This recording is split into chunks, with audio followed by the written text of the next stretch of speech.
ئەوانەی نوێژ بەتاڵەکەنەوە شکانی دەستنوێشش یعنی وەکو لە فقاوترە ما خەرەجە منە السەبیلەین هەرچی لە پاش و پێشی ئینسان بێتە دەرەوە تەوەن دەستنوێژەکە ئێشکێن. ئەنجام نەدانی ڕوکنێک لەو 11 ڕوکنەی پێشوو کە خوێندمان ئەگەر یەکێکیانی نەخوێندبوو سوژدەی دووەمی نەبردووە نابێ، دانیشتنی نێوان سوژدەکان نابێ، هەستانەوە لە ڕکوعی ئەنێمانە نوێژەکە بەتاڵە کاتەوە گەر نەیکردبوو بۆی حساب نابێ. دەرخستنی عەورەت بە ئەنقەست بۆیە لە بە ئەنقەست لێرە لەبەرەوەی کاتێک کابرا نوێژەکە لە دەشتێکە و هەوا دێ وزرەیەکی لە بەرای پەشتەماڵەیە هەواکە عەورەتی دەرەخا عەورەتی مەبەستم لە پشتە ژنۆی بۆ نمونە ئیتر دایپۆشێتەوە خێرە، بەڵام ئەگەر بە ئەنقەست لای برد ئەو کاتە نوێژەکەی بەتاڵە بێت.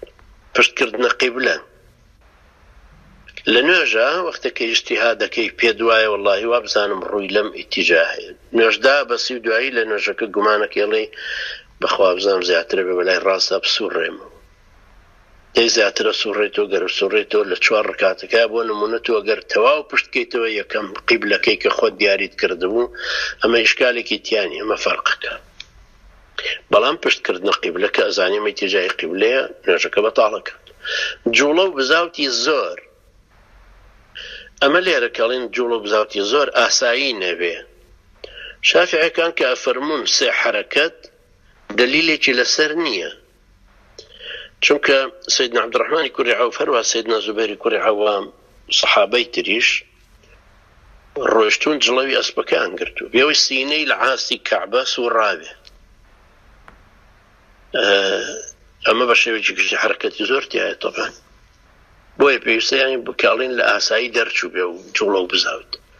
شەشەم پاڵدانەوە یان شانان بە شتێکەوە بێەوەی ضەروری بێ و کابرای مەسەلەن نوێژەکە وەڵام شانی داوە بە دیوارەکەەوە ضەروریش نییە، ئەمما گەر ضەروری بوو بۆی هەیە وەکەوەی ناتوانێت بە پێوە بوەست.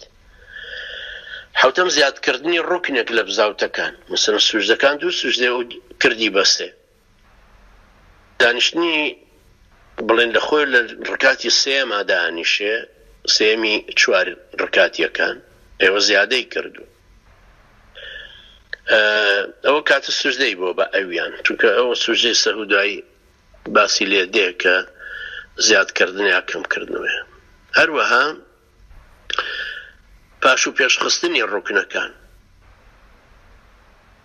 یعنی ئەسڵ وایە کە سوژدانە ئاوا برێ ڕکوع وایە یعنی گەر کابرا یەکسەر فاتحای تەواو کرد و قول والله ئەحەدی خوێند و یەکسەر چوو بە سوژدە دوای بیری کەوتەوە هەستایەوە ڕکوعی برد و ئەوانەی کرد نابێ چونکە خاستن کە چۆتە بڵێن ئەژنۆی چۆتە سەر ئەرزەکە و سوژدە ئەبا تەواوی ترە و حەرەکەتەی بۆ حسێبە. پاشان سەلامدانەوەی ئەنقەست پێش تەواوبوونی نوێژەکە هەروە پێکەنین و قاقاکردن کە ئەسڵی قەهقەهەیە هەروە وتنی لەفزە کە هی نوێژ نەبێ یعنی مەسەلەن کەسێک خەیاڵی ڕۆیشتووە و یا مەسەلەن یەکێک دێ دەرگاکەی کردوتەوە سەرمایەتی وم لە نوێژەکە بڵێ دەرگاکە یا شتێکی لەو بابەتە بڵێ تەمان نوێژەکەی پێ بەتاڵە بێتەوە. هەروە خواردن یان خواردنەوە بۆ یەکەشتە لە دەمیشیا بێ دەریکاتە دەرەوە ئەمانەش نوێژەکان بەتاڵە کاتوە.